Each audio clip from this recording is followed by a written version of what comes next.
ज्या माढा लोकसभेकडे सर्वांचं लक्ष लागलं होतं, आज त्या माढा लोकसभेच्या प्रचाराच्या तोफा थंडावणार आहेत। आपल्यासोबत एका सभेत आपण आता उमेदवार धैर्यशील मोहिते पाटील यांना गाठलेला आहे। भैया, आज शेवटचा दिवस आहे, प्रचाराच्या तोफा थंडावत आहेत, काय नेमके प्रश्न आहेत, आपण कुठल्या प्रश्नावर आपण ही लढतो?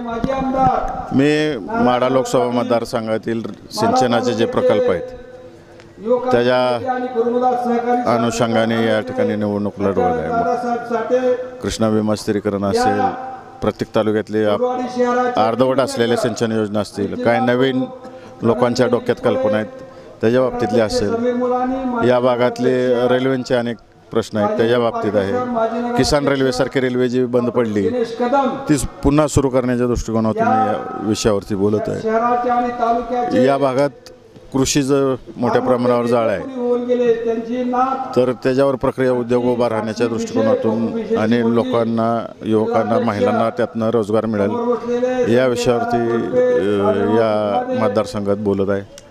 आणि शिक्षणाचे पण काही ठिकाणी प्रश्न आहेत, तर त्यावरतीही आमचं लोकांच्या बरोबर संवाद चालू आहे आणि नक्कीच भविष्यात या भागचा लोकप्रतिनिधी झाल्यावर हे प्रश्न मार्गी लावण्यासाठी जास्तीत जास्त प्रयत्न मी करणार। आज प्रचाराचा शेवट होतोय, कशा रीतीने प्रतिसाद मिळाला आहे आणि निकालाची काय अपेक्षा? उत्स्फूर्त प्रतिसाद मिळालेला आहे मला। जाईल तिथं हजारोच्या संख्येनं लोक येत आहेत, पाठिंबा देत आहेत मला, सभा चांगल्या होत आहेत, जोरदार होत आहेत आणि मला नक्की खात्री आहे की माझा विजय या मतदारसंघातून होईल। एकंदर 4 तारखेला गुलाल आपलाच?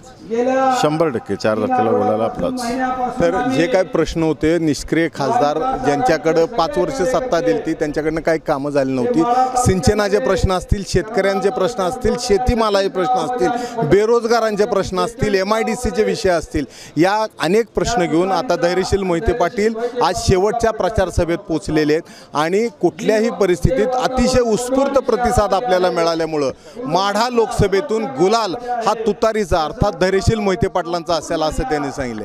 कुर्डवाडीहून कॅमेरामन सचिन जाडेसह सुनील दिवाण, ABP माझा। ABP माझा, उघडा डोळे बघा नीट।